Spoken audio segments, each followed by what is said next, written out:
Janelle, I think you're not on this committee, right? You're just attending? I'm not sure. I saw the invite and I was like, better be there just in case. You're more than welcome, but I don't think you're a voting member. Okay, thank you for that. Board Member Benavides, we are streaming live, so whenever you are ready. Okay, thank you so much. Good afternoon and welcome to the APS Board of Education Audit Committee meeting of April 23rd, 2024. I am officially calling this meeting to order. The Audit Committee is made up of 3 board members, the superintendent, the chief financial officer, and 2 community members, one who is a parent with a student who is attending APS school, and the other who has experience in accounting or financial matters. The terms for both of our community members have come to an end. Sarah Brownstein, who has a financial background, attended her last meeting in January, and Heather Snedden, who is an APS parent, is attending her last meeting this evening. We want to thank both Ms. Brownstein and Ms. Snedden for their service and wish them well in future endeavors. We are now beginning the search for 2 community representatives to serve 2-year terms. Staff plans to bring recommendations to the committee during its June 25th meeting. If you know of someone who might be interested, please refer them to the board office for more information. Moving on to roll call. Ms. King, may I have a roll call, please? Ronalda Tom Huerta, Courtney Jackson, Here. Gabriella Blakey, Here. Renette Apodaca, Here. Heather Snedden. Here. Oh, I'm sorry. Thank you. Heather Benavides. Here. Okay, on to item 2, agenda adoption. May I have a motion to consider adoption of the April 23rd, 2024 audit committee meeting agenda? I move to adopt the April 23rd, 2024 Audit Committee meeting agenda. This is Member Jackson. Can I have a second, please? I second. Okay, so I have a motion from Member Jackson and a second from Ms. Apodaca. May I have a roll call vote, please, Ms. King? Courtney Jackson, Yes. Gabriella Blakey, Yes. Renette Apodaca, Yes. Heather Snedden, Yes. Heather Benavides. Yes. Thank you so much. On to item 3, minutes approval. May I have a motion to consider approval of the minutes from the audit committee meeting held on January 23rd, 2024? I move to approve the minutes from the Audit Committee meeting on January 23rd, 2024. This is Member Jackson. Thank you. May I have a second, please? I second. Okay. Second the motion. Thank you. Thank you. So I have a first from Board Member Jackson and a second from Ms. Apodaca. May I have a roll call vote, please, Ms. King? Courtney Jackson, Yes. Gabriella Blakey, Yes. Renette Apodaca, Yes. Heather Snedden, Yes. Heather Benavides. Yes. Thank you so much. Minutes are approved. Moving on to item number 4, we will have our report on the ethical advocate statistics for the period of January 1st through March 31st, 2024. And our presenter is T.C. Reiser, the Executive Director of the Student, Parent, and Employee Services Center. Ms. Reiser, the floor is yours. Thank you. Thank you. Good evening, Chairperson Benavides, Superintendent Blakey, members of the committee. The Ethical Advocate Report begins on page 9 of your electronic documents. For the January to March report, there were 20 complaints, which is less than in previous quarters. The report seemed typical when compared to previous reporting periods.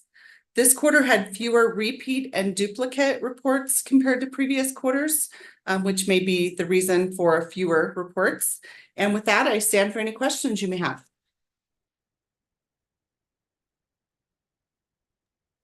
Are there any questions from the committee?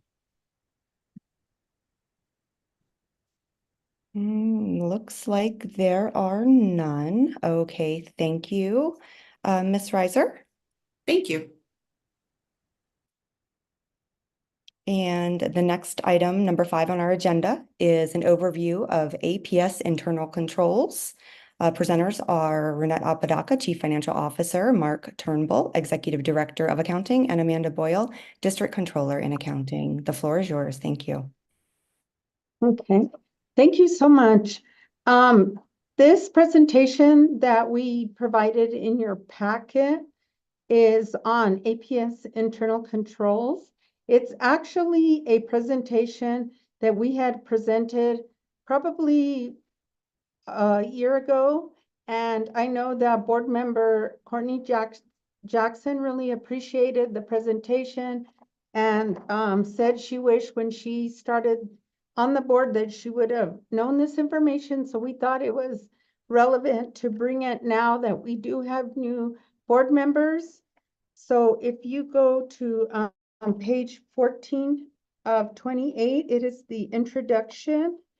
And I will hand it over to Mark to talk about that slide, or Ms.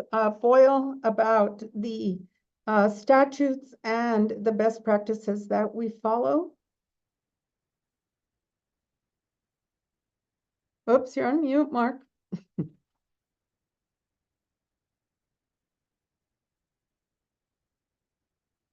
Oh, he's still on mute. Mr. Turnbull, Mark? you're still on mute. You're still on mute, sir. Madam Chair, members of the board, Superintendent Duran Blakey. Again, as Ms. Apodaca described, this is just an introduction slide showing the statutes and laws that govern our internal controls here at APS.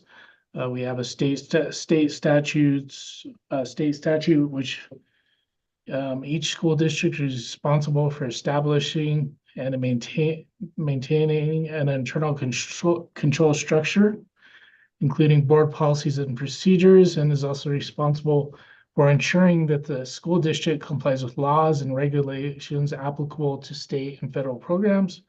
We also have a certain accounting regulations regarding our internal controls, such as the Committee of Sponsoring Organizations of Treadway Commission, COSO, American Institute of Certified Public Accountants. We also have federal guidelines on internal control too, as far as OBM Circular A-123. And then, of course, we have the General Accounting Office, which publishes standards for internal control in the federal government. Thank you, Mark. On the next slide, which is slide 15 of 28, we list the 3 types of controls that we definitely concentrate on, and these help reduce the risk of fraud, waste, and abuse. So we have preventive controls, detective controls, and corrective controls. And really, you want to be really heavy on preventive controls, because these are the ones that help deter or prevent an adverse event from happening. So you want to really be heavy there. The next is the detective, and these are the controls that help us discover or detect if there is an issue. And then the last one, of course, is corrective. And these are the controls that are implemented whenever we detect something that the control might not have worked the way we thought it had. And these, of course, are the ones that are more costly because it's usually a control that's after the fact. So like I said, we really try to identify preventive and detective. And then, of course, corrective are important. So I'm going to go to the next page. And Ms. Amanda, if you want to talk a little bit about that slide. Sure. So this slide has some examples of each of the types of controls. So some preventive controls include things like segregation of duties, which is another way to think of it as checks and balances. We have levels of approvals, verification, asset custodianship, and training and staff awareness is a big preventive control. Our detective controls include audits, reconciliations, financial reporting, inventories, financial statements, variance reports, and whistleblower activity. And then our corrective controls include root cause analysis, disciplinary action, new or updated policies or processes, more training, and then corrective action plans. Thank you, Amanda. If you go to the next slide, which is preventive controls, this right here kind of has like an overall district. So it's not an exhaustive list, but Amanda, if you want to talk about a couple of those. Sure. Again, the preventive controls, as I mentioned, training is a big one. Our pre-employment screening, making sure people have background checks, is another big one. Assets, making sure all our assets are tagged and tracked in our system, followed up on. We have pre-approvals for things like travel and purchases. And then the other really big one would be the segregation of duties or the checks and balances. That includes role-based permissions, site and different levels of approvals. And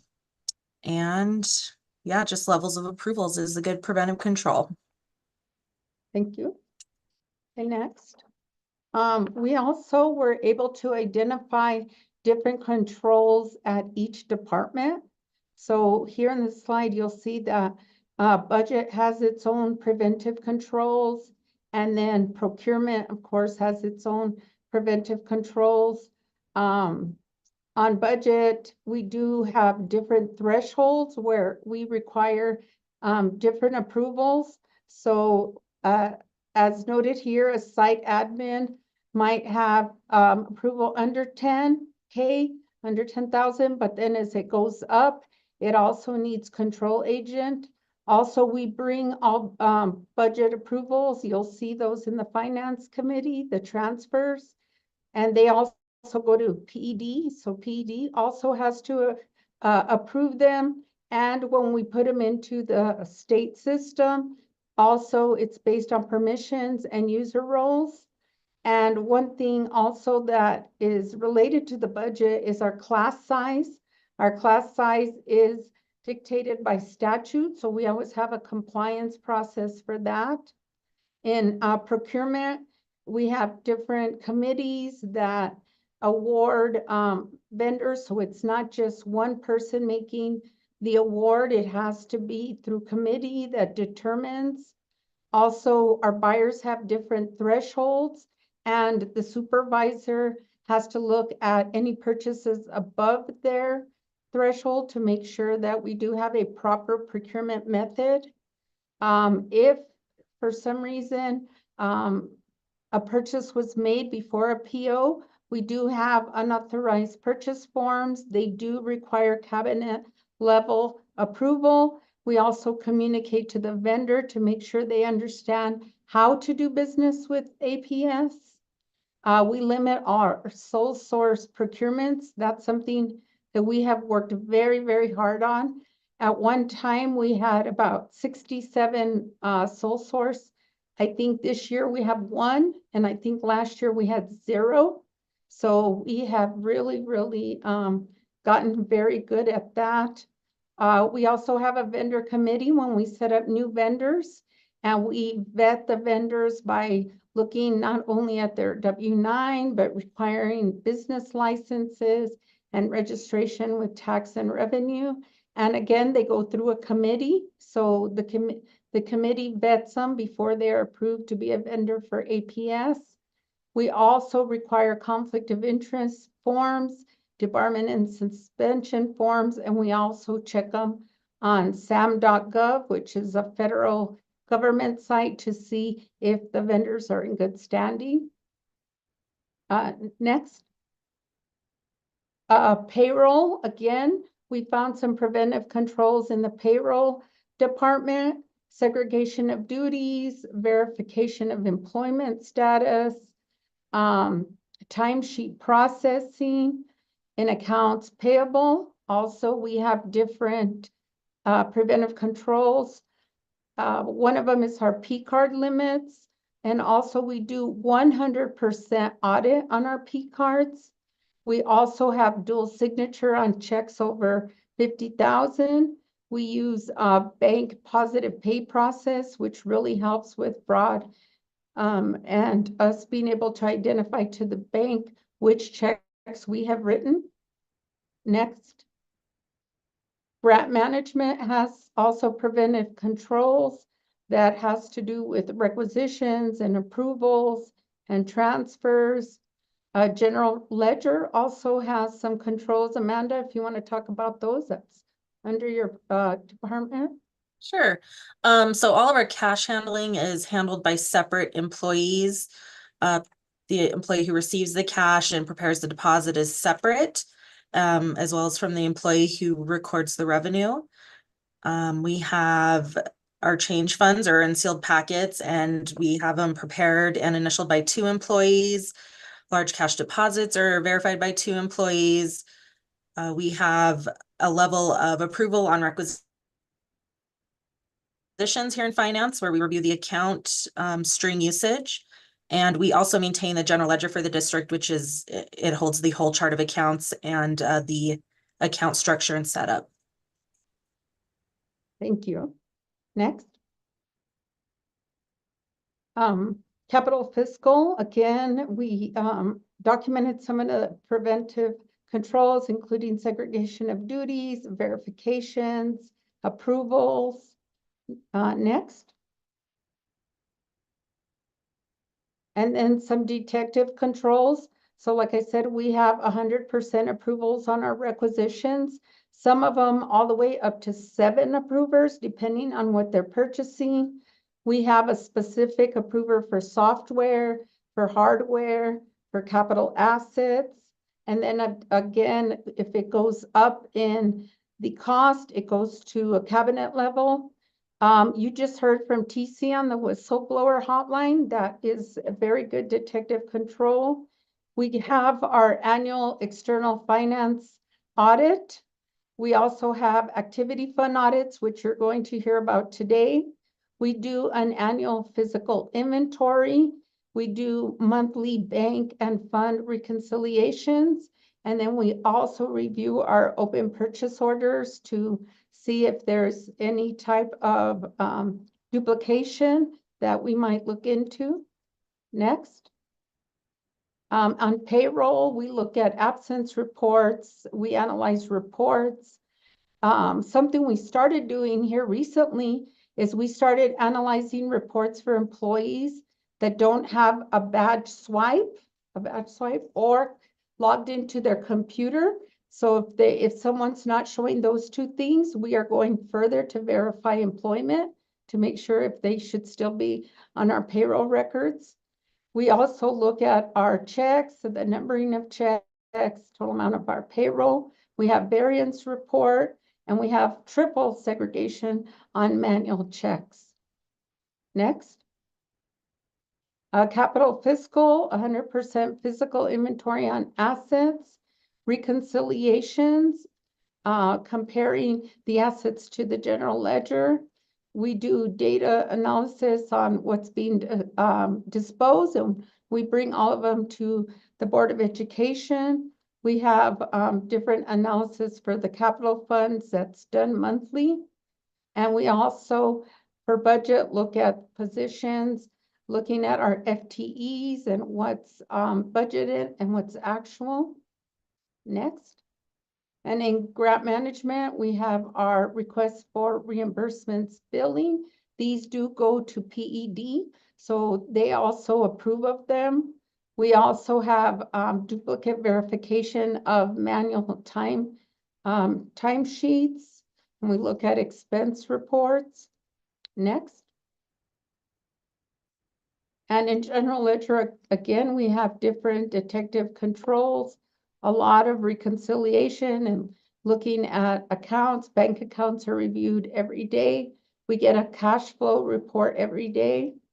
Accounts payable, 100% audit on travel, 100% audit on P cards. Next. And if we have some corrective controls, we do a root cause analysis. We research the audit trail. If needed, we update our processes, our procedures. If needed also, we'll take employee action through HR. We do have some mandatory training that staff has to take before we give them access to our system. So it is a online course that also has testing at the end to make sure they understand the processes. We have corrective action plans for any of our audit findings, and we do review and update our policies frequently. Next. And that's the end of our presentation. And we hope that this was helpful to understand all the internal controls that we do have in place to help against fraud, waste, and abuse. Thank you. That's it. Board Member Benavides. Yeah, well, thank you, Ms. Apodaca and Mr.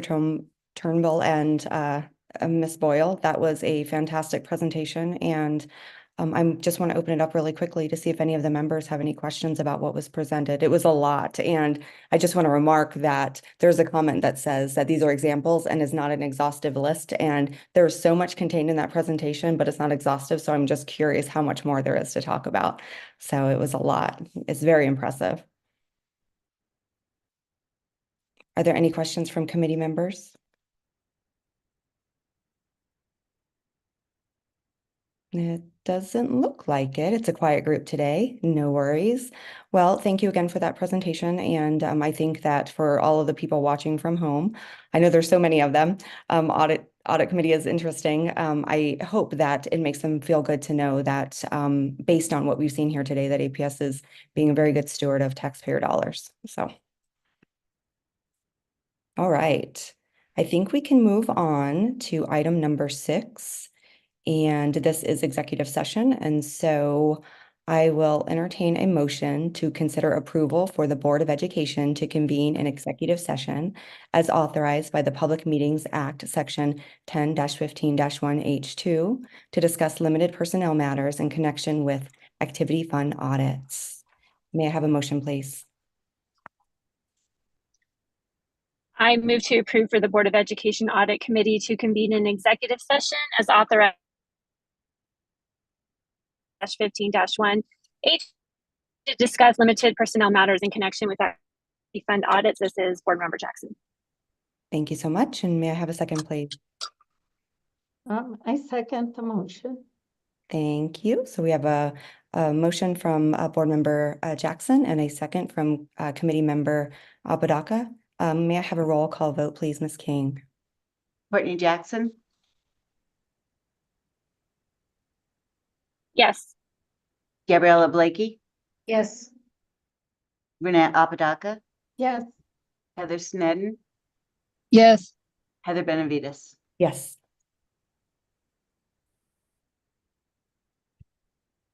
Okay, so the motion has passed, and so all of the people who are not part of the executive session, please leave the meeting now. Thank you so much, and the streaming of the meeting will continue once the meeting reconvenes into open session.